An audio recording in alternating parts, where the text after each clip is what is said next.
On the 20th anniversary of the unsolved murder of hip-hop legend Biggie Smalls, nicknamed the Notorious B.I.G., his mother has revealed that the grief of losing her son has never subsided.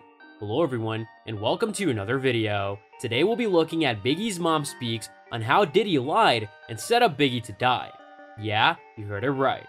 Valletta Wallace, 64, told DailyMail.com in an exclusive interview that she suffers every single day knowing that she will never see her son again and that his murderer is still at large. And in a bombshell revelation, the hip-hop matriarch admits that she and the LAPD detectives investigating her son's murder do know who he's guilty, but a conspiracy prevents the case from ever being solved. A source from Biggie's inner circle has informed DailyMail.com that the rapper may have been the accidental target of the shooting. Biggie, whose real name was Christopher Wallace, was killed in cold blood in Los Angeles on March 9, 1997 at the age of 24. The Juicy singer gave his farewell performance at the Soul Train Awards before he was killed in a two-vehicle convoy leaving an after-party at the Peterson Automotive Museum.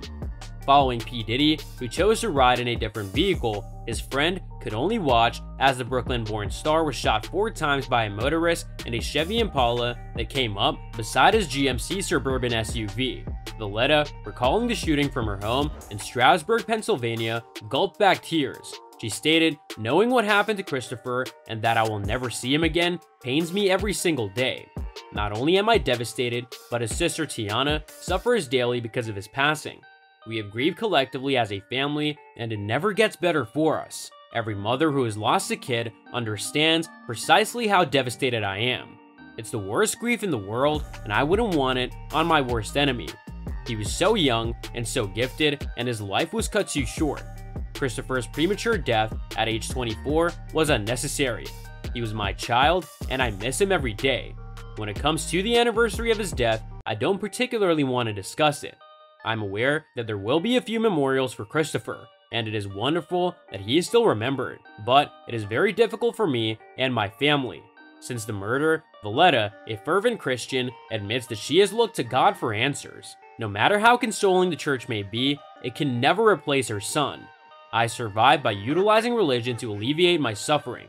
Yet, this is not simple. It is not quite enough to bring Christopher back to life," she stated. "I am grateful for the assistance that I've received from church friends throughout the years. Because Christopher was such a luminous character in their life, people have been incredibly kind to me." Valletta accuses the LAPD of failing to solve the crime and asserts that investigators know who is guilty. She stated, "I have a pretty good idea of who murdered Christopher, and I have no doubt that the LAPD knows who did it as well. They have completed their investigation, but they refuse to proceed. I do not understand why no arrests have been made. It appears to me that there is a massive conspiracy, and someone is being shielded somewhere along the line. The longer the case remains unsolved, the less likely it is that Valletta, the executor of Biggie's estate, would ever be able to move on from her son's terrible murder." She stated, "There's no closure for me until that murderer is incarcerated and sentenced. That may provide me with some closure, but it will never bring my son back." Biggie was reared in Brooklyn by a single mother, Jamaican immigrant Valletta, who was a preschool teacher. Biggie was born on May 21, 1972. Biggie was selling crack on street corners at the age of 12, resulting in a lengthy rap sheet and prison sentence at the age of 17. Yet, in the late 1980s, the unhappy adolescent who enjoyed rapping in addition to trafficking drugs received his big break. He adopted the stage moniker Biggie Smalls after the gangster character portrayed by Calvin Lockhart in the 1975 film Let's Do It Again.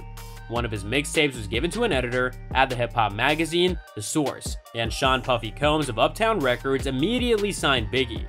Biggie released his debut album, Ready to Die, in September 1994 on Sean Combs' newly created Bad Boy Records, with singles such as Juicy and Big Papa backing the album. It sold 4 million copies, and the teenage hip-hop singer became a superstar. The album won multiple honors, including Rap Artist of the Year and Rap Hit of the Year from Billboard. After Lockhart sued him over Biggie Smalls, he had already abandoned his previous name in favor of the Notorious B.I.G. The rapper's career flourished, and he collaborated with Michael Jackson on his 1995 album, History, as well as a number of other artists. By the end of 1995, Biggie was one of the most popular and sought-after hip-hop artists. In 1996, he and the R&B singer Faith Evans had a son named Christopher C.J. Wallace Jr. Biggie had a 3-year-old daughter with another woman, Tiana. While journalists and fans attempted to solve the case over the years, other theories about the shooting resurfaced. These theories are now part of hip-hop history. A source who was around Biggie the night he died, however, believes the shots were intended for P. Diddy and not Biggie. 6 months after Biggie's rap rival Tupac Shakur was also gunned down, the insider believes the 6 bullets were meant for Diddy, who's alias to Sean Combs, as an act of retaliation. Hip-hop circles have long circulated the idea that Diddy is connected to the murder of Tupac Shakur in Las Vegas on September 7, 1996.